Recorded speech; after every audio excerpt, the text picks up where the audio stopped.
Hello મિત્રો, કેમ છો તમે બધા? આઈ હોપ તમે બધા મજામાં હશો. તો ચાલો આજની આપણી રેસીપી છે મિક્સ કઠોળનું શાક બનાવીશું. તેના માટેના ઇન્ગ્રીડિયન્ટ્સ જોઈ લઈએ. તો મેઇન ઇન્ગ્રીડિયન્ટ્સ મેં મિક્સ કઠોળ લીધેલું છે, વાલ લીધેલા છે. આ બેયને આપણે અલગ અલગ બાફવાના છે, કેમ કે આ જલ્દી ચડી જશે ને વાલને ચડતા વાર લાગશે, તેના માટે. તો આમાં મેં મગ, મઠ અને ચોળા લીધેલા છે. આમાં તમારે ચણા, કાબુલી ચણા કે રાજમા કે મસૂર એડ કરવા હોય તે પણ તમે આમાં એડ કરી શકો છો. ત્યારબાદ મેં આદુ, લસણ અને એક મોરું મરચું તેને મેં અધકચરું ખાંડી લીધું છે. અને ડુંગળીની ગ્રેવી કરી લીધી છે. મીડિયમ સાઇઝની 2 ડુંગળી લીધેલી છે મેં. ત્યારબાદ મીડિયમ સાઇઝના 2 ટમેટાની ગ્રેવી કરી લીધી છે. તીખું મરચું, કશ્મીરી મરચું, હળદર પાવડર, ધાણા જીરું, વઘાર માટે આખું જીરું અને હિંગનો વઘાર કરીશું આપણે. અને આમાં ગરમ મસાલો લીધેલો છે. ત્યારબાદ કોથમરી, સ્વાદ અનુસાર મીઠું અને આખા ગરમ મસાલા લીધેલા છે. તો ચાલો સૌપ્રથમ આપણે આ કઠોળ મેં પલાળીને જ લીધેલું છે. તો હવે આપણે આને બાફવા મૂકી દઈએ. તો ચાલો આપણે રેસીપી સ્ટાર્ટ કરીએ. તો ચાલો આપણે સૌપ્રથમ કઠોળને બાફવા મૂકી દઈએ.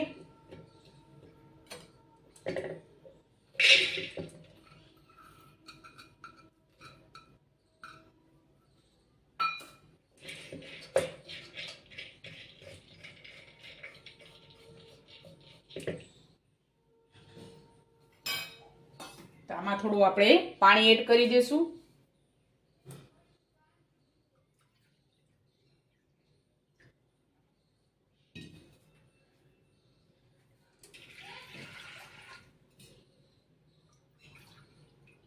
મેં 2 વાટકી પાણી એડ કરેલું છે.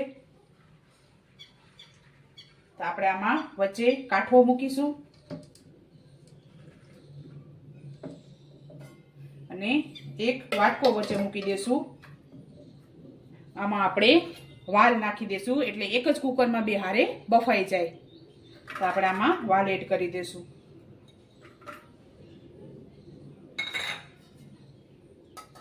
એમાં આપણે 2 વાટકી પાણી એડ કરીશું.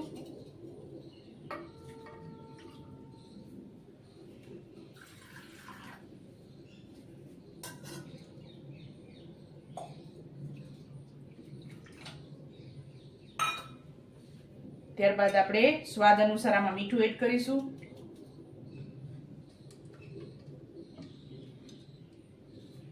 તો ચાલો હવે કુકરનું ઢાંકણ ઢાંકી અને આને આપણે 2 સીટી લેવાની છે, કેમ કે આને આપણે પલાળી લીધું હતું એટલે. બાફવામાં તમારે હળદર એડ કરવી હોય તો તમે હળદર એડ કરી શકો છો.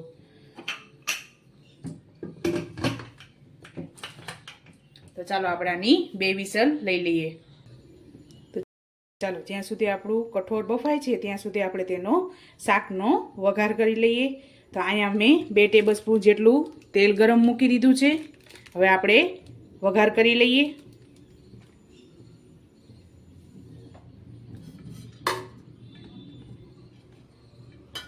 તો સૌપ્રથમ આપણે આખું જીરું એડ કરીશું.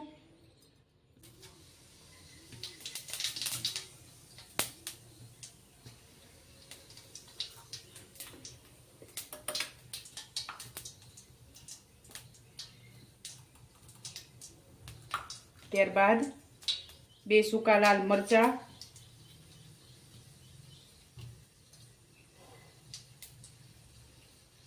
2 તજ, લવિંગ અને બાદિયા એડ કરીશું.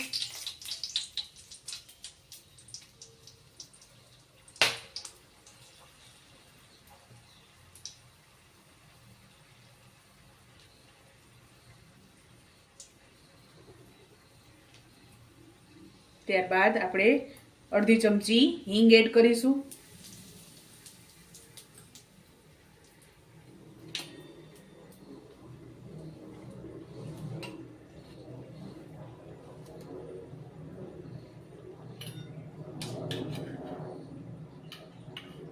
ત્યારબાદ આદુ, લસણ અને મરચાંની પેસ્ટ એડ કરીશું.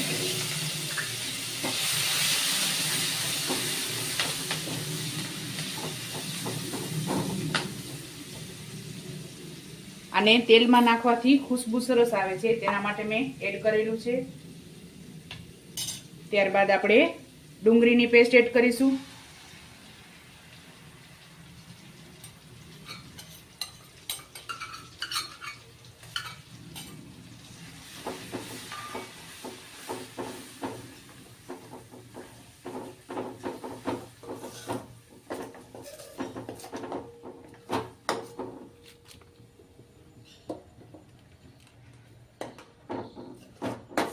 ડુંગળીને આપણે ગોલ્ડન બ્રાઉન થાય ત્યાં સુધી આપણે ચડવા દઈશું. તો ચાલો આપણી ડુંગળી ગોલ્ડન બ્રાઉન થઈ ગઈ છે. તો હવે આપણે એમાં અડધી ચમચી હળદર પાવડર, ત્યારબાદ સ્વાદ અનુસાર મીઠું એડ કરીશું આપણે.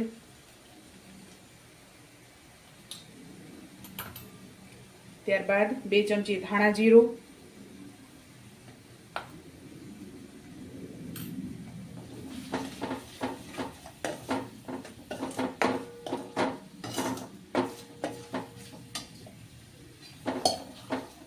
મસાલાને આપણે તેલમાં થોડીક વાર ચડવા દઈશું. થોડુંક 2 ચમચી જેટલું પાણી એડ કરીશું જેથી આપણા મસાલા બરે નહીં તેના માટે.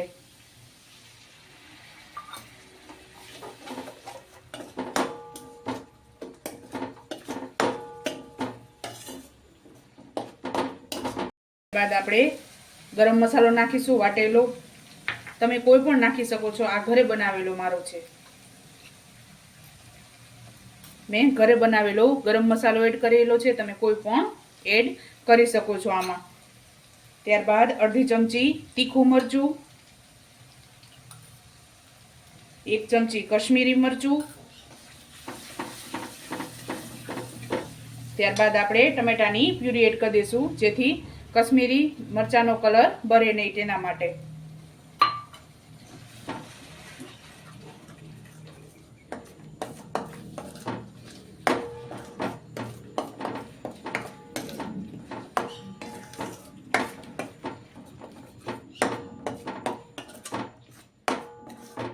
મસાલા તેલમાં કરીએ તો તેનો શાકનો સ્વાદ સરસ આવે છે તેના માટે. પણ મરચું એડ કરી અને તરત જ ટમેટાની ગ્રેવી એડ કરી દેવાની જેથી આપણે મરચાંનો કલર બરે નહીં તેના માટે. તેલમાં મસાલા કરવાથી શાકનો સ્વાદ એકદમ સરસ આવે છે. પરંતુ કશ્મીરી મરચું એડ કરી અને તરત જ ટમેટાની પ્યુરી એડ કરી દેવાની છે. નકર કશ્મીરી મરચું છે તેનો કલર આપણે બરી જશે તેના માટે. તો ચાલો હવે આને આપણે ગ્રેવીને ચડવા દઈએ. તેલ છૂટું પડે ત્યારબાદ આપણે આમાં કઠોળ એડ કરી દઈશું. તો ચાલો હવે આપણે જોઈ લઈએ મસાલાને.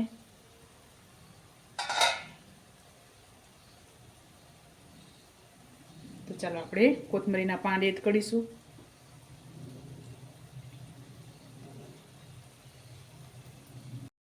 તો ચાલો હવે આપણે કોથમરીના પાન એડ કરી દઈએ. આપણી ગ્રેવી એકદમ ચડી ગઈ છે.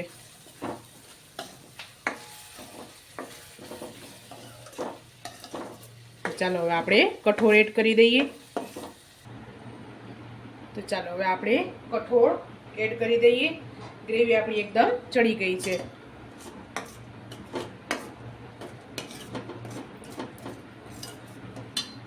હવે આપણે આ કઠોળ એડ કરી દઈએ.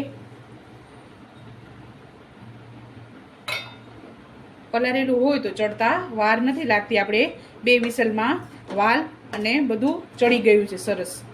એટલે આપણે આને પલાળીને એડ કરીએ તો જલ્દી બફાઈ જાય છે. તો ચાલો હવે આપણે એમાં થોડું પાણી એડ કરીશું. અડધા ગ્લાસ જેટલું મેં પાણી એડ કરેલું છે કેમ કે આ થોડુંક રસાવાળું હોય છે તેના માટે. તો ચાલો હવે આપણે આને થોડીક વાર ઉકળવા દઈએ. ચાલો આપણે ઢાંકણ ઢાંકી અને શાક ઉકળી જાય ત્યારબાદ આપણે સર્વ કરીશું. તો ચાલો 2 મિનિટ થઈ ગઈ છે. હવે આપણે શાકને જોઈ લઈએ. તો શાક આપણું ઉકળી ગયું છે. તો હવે ગેસને બંધ કરી દઈએ અને શાકને સર્વ કરી લઈએ. આવું આપણે રસાવાળું અને ભાત સાથે ખાઈ શકીએ એવું આપણે કરવાનું છે. તમને કોરું મોરું ભાવે તો તમે કોરું મોરું પણ કરી શકો છો. પણ આ રીતનું શાક થોડુંક ગ્રેવીવાળું હોય તો ખાવાની મજા આવે છે. તો ચાલો હવે આપણે આને સર્વ કરી લઈએ. તો ચાલો આપણું મિક્સ કઠોળનું શાક રેડી થઈ ગયું છે. તમે પણ આ રીતે બનાવજો અને મને યાદ કરજો. મારા વિડીયોને લાઇક, શેર અને સબસ્ક્રાઈબ કરવાનું ભૂલતા નહીં. તો ચાલો મળીએ નેક્સ્ટ વિડીયોમાં. બાય.